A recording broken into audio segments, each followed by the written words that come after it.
For 35 days, investigators chased shadows across the desert. And then the shadows began to move. What began as a local missing person investigation has now transformed into something far more complex.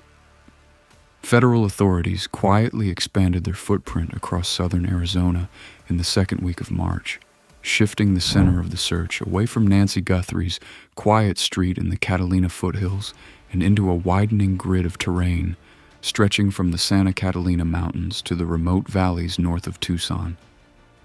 The reason for that shift came from a detail so small that most people would never notice it: a tire impression. On March 9th, a volunteer tracker working with search teams discovered a faint but distinct set of tread marks along a dirt service road roughly 8 miles north of the Guthrie home. The pattern was unusual, an aggressive off-road tread with a narrow wheelbase spacing consistent with a cargo van or modified utility vehicle, but the location was what captured investigators' attention. The tracks appeared in an area where vehicles rarely travel. The road was little more than a forgotten maintenance path used decades ago by utility crews maintaining power lines that cut across the foothills. Satellite images showed that the road had not been used in months, except for that single set of tracks. The impressions were fresh enough that forensic technicians were able to cast portions of the tread pattern before desert winds erased them completely. Those casts were immediately compared to a vehicle that had already been circulating through the investigation's rumor mill for weeks: the white Ford Transit van. Witness reports of that van began surfacing shortly after Nancy disappeared. A neighbor on a nearby ridge road had mentioned seeing a plain white utility van driving slowly through the neighborhood days before the disappearance. At the time, the sighting was logged but not considered unusual. Work vans are common in affluent neighborhoods like the foothills. But when investigators ran the tire cast against known commercial tire models used on Ford Transit vans, the match was close enough to trigger a new wave of search warrants. And suddenly, the vehicle that once felt like a rumor became the most important object in the case. Federal agents began quietly canvassing mechanic shops, tire distributors, and fleet service companies across Pima County. They were searching for records of anyone who had recently purchased the exact tire model recovered from the cast. At the same time, the Behavioral Analysis Unit began re-evaluating the psychological profile of the person responsible for Nancy's disappearance. Earlier theories focused on a highly organized lone predator, someone capable of technical reconnaissance and patient surveillance, but new intelligence hinted at something slightly different, something collaborative. On March 11th, investigators confirmed that 2 separate prepaid phones had briefly activated along the same rural corridor where the original Southern Corridor ping was detected weeks earlier. The signals were fleeting. Both devices connected to the network for less than 20 seconds before going dark, but their timing was impossible to ignore. Both phones activated within 6 minutes of each other. 2 devices, 2 signals, 2 possible people. For the first time since the investigation began, authorities quietly began exploring the possibility that Nancy's abduction may not have been carried out by a single individual. Instead, they may be dealing with a coordinated team. That possibility adds a new layer of urgency to the search, because teams move differently than lone offenders. They communicate, they rotate responsibilities, and they are far more difficult to track. The phones themselves were inexpensive prepaid devices, commonly referred to by investigators as burner phones. They were purchased with cash and activated without personal identification, making them almost impossible to trace through traditional investigative methods. But technology leaves traces in ways most people never realize. Even a brief signal can reveal patterns. When analysts mapped the 2 phone pings against cellular tower data, they noticed something chilling. Both signals originated near a narrow canyon pass leading into a remote section of land north of the Tortolita Mountains. This area is not simply rugged wilderness. It is a patchwork of abandoned mining claims, cattle leases, and private land parcels so remote that law enforcement patrols rarely pass through them. Old desert homesteads dot the landscape, weathered stone structures left behind from the early mining era of southern Arizona. Most of them are empty, but not all. Some have been quietly repurposed over the years by off-grid residents who prefer isolation from modern infrastructure. Investigators now believe this region could provide the kind of natural concealment that a careful planner might exploit. No streetlights, no traffic cameras, no reliable cellular coverage. A place where someone could hide for weeks without drawing attention. For search teams on the ground, however, that terrain presents enormous challenges. The Tortolita Range is a labyrinth of steep ridges, hidden washes, and narrow desert canyons. Helicopters can scan the open areas, but deep crevices and rock overhangs create countless blind spots. And those blind spots have become the focus of the newest phase of the investigation. On March 12th, federal search teams began deploying specialized ground-penetrating radar equipment near several abandoned mining sites north of the Canyon Pass. The technology is capable of detecting disturbed soil and hidden cavities beneath the surface. It is the kind of equipment typically used in archaeological excavations or disaster recovery operations. Its presence here signals something investigators have not said publicly, but are clearly preparing for. They are no longer searching only for a living victim. They are preparing for every possible outcome. And yet, even as those somber preparations quietly unfold in the desert, another lead has emerged that keeps investigators from closing the door on hope. Late on the evening of March 10th, a rancher driving along a gravel road nearly 30 miles from the Guthrie home reported something unusual: a single light deep in the hills. The rancher described it as a brief flash, like someone reflecting sunlight with a mirror or signaling device. The location of that flash sits uncomfortably close to the same canyon corridor where the burner phones activated.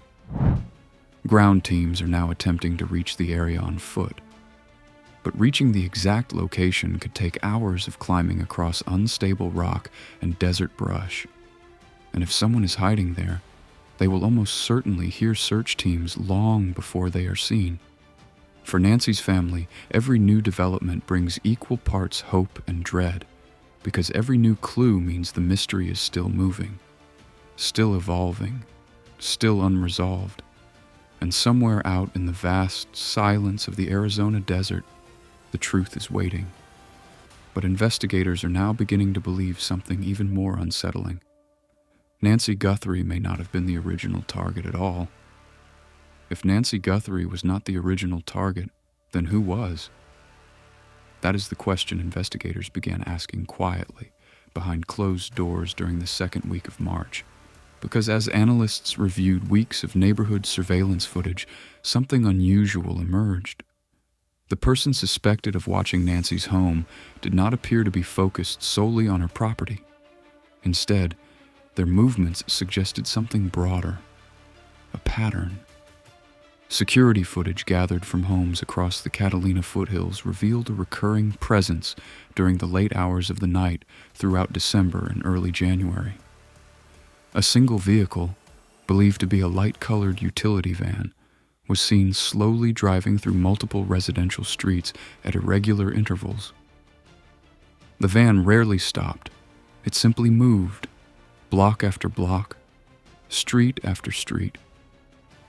Sometimes the driver paused near homes positioned on the edges of the desert wash areas, properties that bordered the natural drainage corridors running beneath the foothills.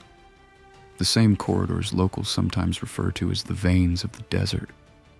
At first glance, the driving pattern appeared random. But when investigators mapped the locations together, a chilling possibility surfaced. The van had passed by at least 4 homes belonging to families connected to media, law enforcement, or public office. One of those homes belonged to Nancy Guthrie. This discovery forced investigators to ask a disturbing question. Was the suspect conducting reconnaissance for a specific target or searching for a vulnerable one? Nancy's home may have presented the opportunity. A quiet street, an elderly resident, a predictable routine, and a house positioned close to a drainage corridor that allowed someone to move unseen through the foothills after dark. If the person responsible had originally intended something else, the plan may have shifted once they realized Nancy lived alone. For behavioral profilers, this theory introduces a troubling blend of planning and opportunism.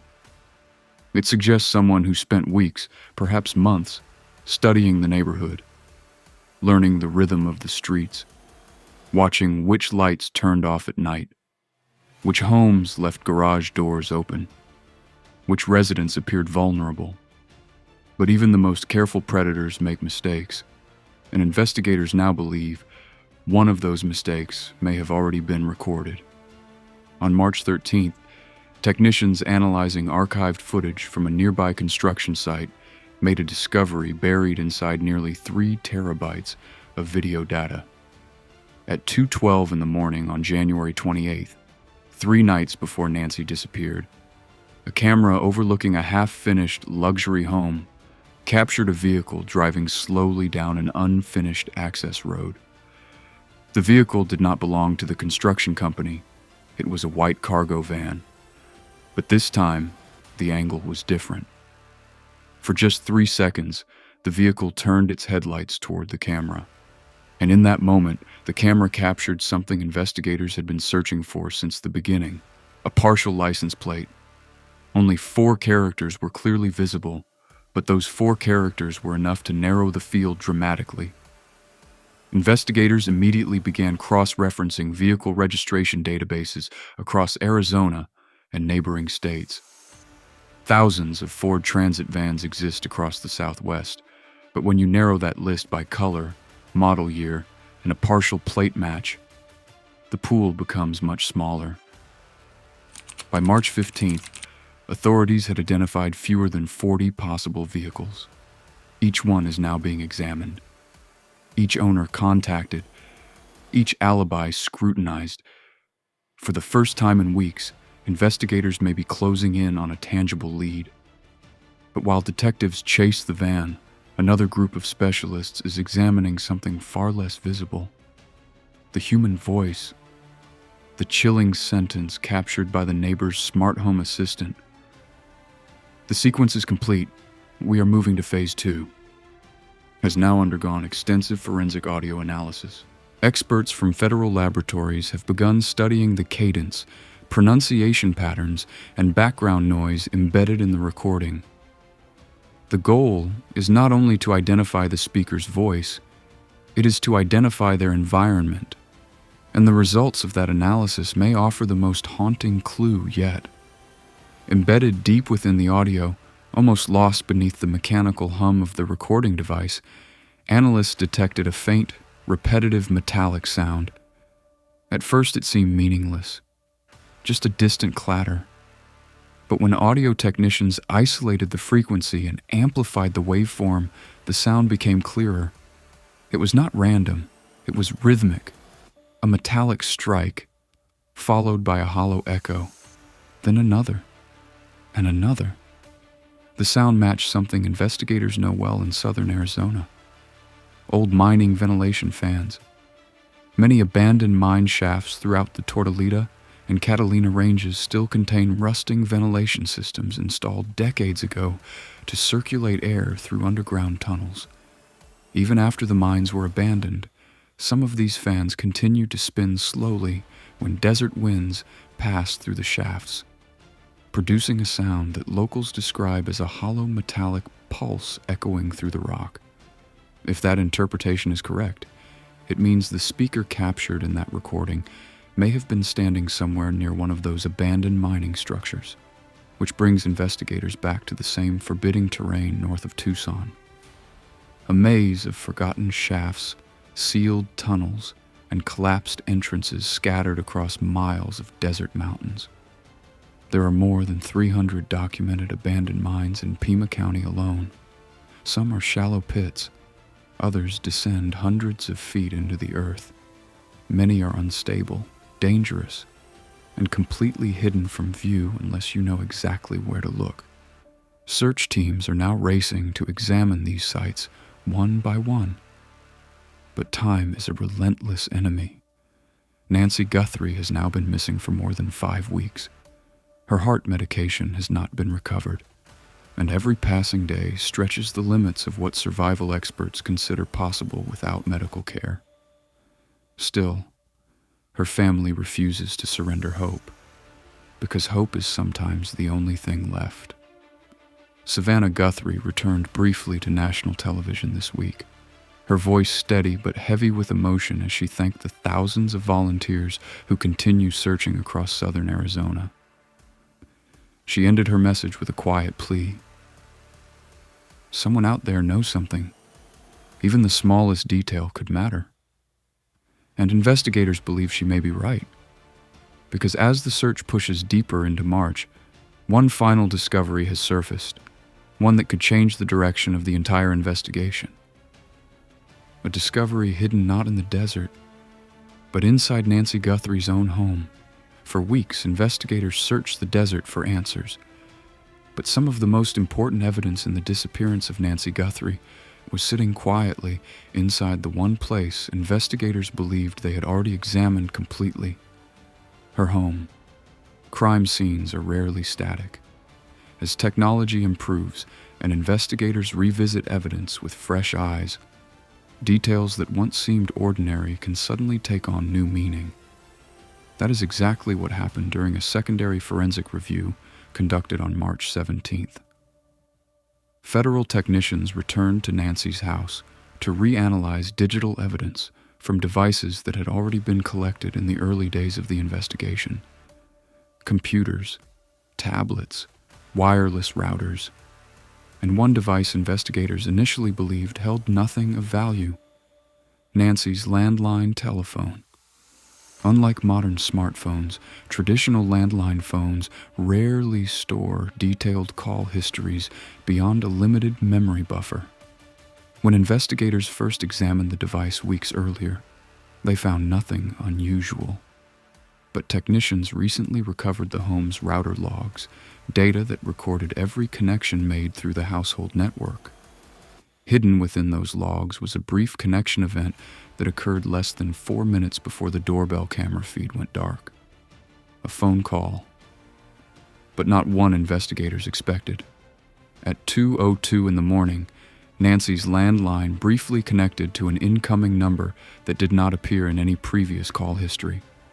The call lasted only 11 seconds, then it disconnected. There was no voicemail, no audio recording, just the digital trace of the connection itself. When analysts traced the incoming number, they discovered something unsettling. The call originated from another prepaid phone, a burner device. The same type of phone investigators believe may have been used during the mysterious tower pings detected weeks later in the desert corridor south of Tucson, which means Nancy's abductor may have contacted her moments before entering the house. Why? Investigators now believe the call may have served a specific purpose: to make Nancy walk to the phone, to draw her attention away from the garage door, or perhaps to confirm that she was awake and inside the house before the intruder approached. If that theory is correct, then the suspect was not simply watching Nancy's home. They were communicating with it, manipulating the environment to ensure the moment of entry unfolded exactly as planned. But the deeper investigators dug into the home's digital data, the more unsettling the picture became. Because that 11-second call was not the only anomaly.